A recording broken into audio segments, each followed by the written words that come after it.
Mana toza bo'ldi stakan. Vaqtida artib qo'yish kerak edi-da. Etika, estetika degan narsalar bor. Atmosferasi ham g'alati ekan-ya, qizlar. Qolgan ovqatni saboy qilib solib beraymi? Biz saboy olib ketadigan qizlar emasmiz.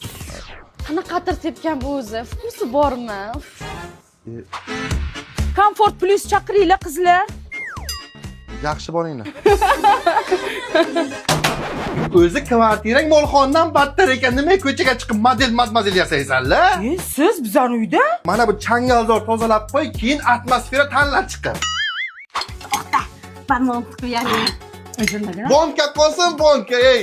Sanlar o'zi madaniyat tark etgan ekan, nimaga menga etika estetika deysan sen? Men Navruzga tayyorgarlik ko'ryapsizmi? Bug'doy ekdingizmi? qizlar qaysi biri navbat edi bugun yuvish? Fukusa qilgan gapirmagin, hay.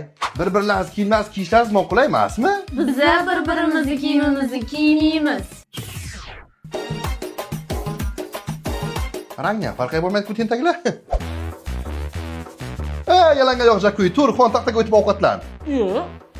Nima, zakay deydi bu? Mani murabboyim. Meniki. Jahlimni chiqarma. Asabimga tegma. Ya o'zi bitta murabbochaga urush qilayotganing yana saboy olib ketadigan qizlar emas bizlar. Yumron qoziqchalar. Ma'lumot uchun aytaman, kir sovun bilan pastda yuvib bo'lmaydi. Ko'pirsa bo'ldi-da, bo'ladi. Bo'ladi, to'g'rimi?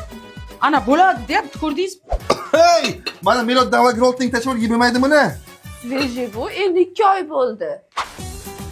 Restoranga 300 ming, 400 ming ovqatlangancha 100 mingga maxsus transport cho'qirib mana musullarni berib yuborlaring. Buncha kulding, o'zing uying bormi? Men Xonsaroydan uyim bor. Qanaqasiga? Xonsaroyda Toshkentdagi Xonsaroy afsonasi loyihasidan uy xarid qilsa, boshlang'ich to'lovni 3 ga bo'lib to'lasa bo'ladi. O'shani xarid qilganman. Ko'chaga chiqib dunyo go'zalini yoqqancha ozgina uyingga yig'ishtirib qo'ylaring, arzanchalar.